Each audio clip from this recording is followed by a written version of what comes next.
Hello, my name is Chris Nealon, and I'm the CEO of Cult Collective, an audience engagement firm that helps brand leaders reap the benefits of customer advocacy.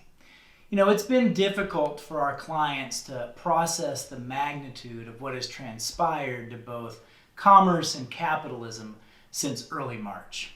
I haven't met a business owner yet who had a contingency plan in place for what we're currently experiencing. So I want to spend a few minutes today sharing some recommendations based on things that I've seen and heard and read to hopefully help business owners begin the recovery process. Not really since World War II has entrepreneurism and free enterprise been so severely impeded.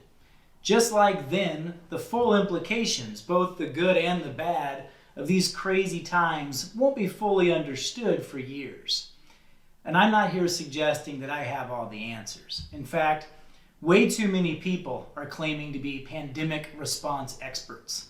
Even big reputable brands like Forbes and Entrepreneur.com and the Harvard Business Review are publishing lots of content that portrays a level of competence on this subject matter that we should not believe. There is simply no way that there should be over 500 million search results for how do I keep my business going during a pandemic. We need to accept the fact that we are in uncharted waters. Fortunately, most states and provinces seem to be on the backside of this flatten the curve strategy, and government restrictions are being slowly lifted in different ways in different regions.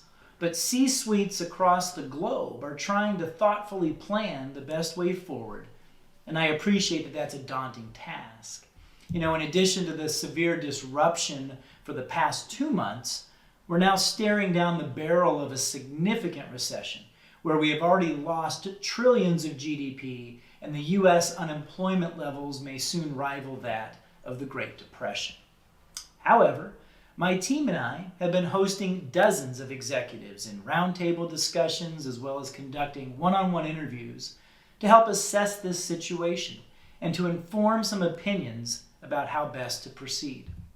Equally important, for over a decade, my team and I have studied how cult brands have survived despite shifting consumer preferences, competitive threats, and economic downturns. Consider this, that for each year that we've hosted The Gathering, which is an event that we created to honor the world's most successful and adored brands, we have honored at least one brand who is a centurion, meaning that they've been around for over 100 years. Surely they have learned a thing or two about recovery and how to remain relentlessly relevant despite hard times. Brands like these have taught us that there are right and wrong ways to deal with crisis. One of my professional role models is a guy named Scott Galloway. He's an industry thought leader with a particularly smart and an enjoyably provocative point of view about today's economy. He said recently that the bad thing about crisis is that they always happen. The good thing about them is that they always end. As such, we can look to past crises and find some learnings. History has proven that there are spoils to be gained by those who emerge from terrible situations well. Doing so requires bold leadership, above average creative problem solving, and uncommon courage to act. Priority number one is figuring out how to ensure the health and safety of your staff and of your customers. But once that is done, immediately shift your attention to the health of your business. In particular, there are 3 focus areas that demand your utmost attention. At a very high level, those are first, you need to figure out what, if anything, has really changed with your customer. You need to check in and have a heart-to-heart conversation to learn how they're really feeling, not just physically, but attitudinally. You need to discover if their emotions or their beliefs about your company or about your category are still the same. When you do, I suggest that you throw out your old surveys and adopt a whole new way to measure customer engagement. Secondly, you need to be really honest about what you're willing to do as an organization. Getting out of this mess is going to require decisiveness, and brands have 4 possible paths forward. I advise you to do what's necessary to dominate within one of the go forward strategies that I'll explain a bit later.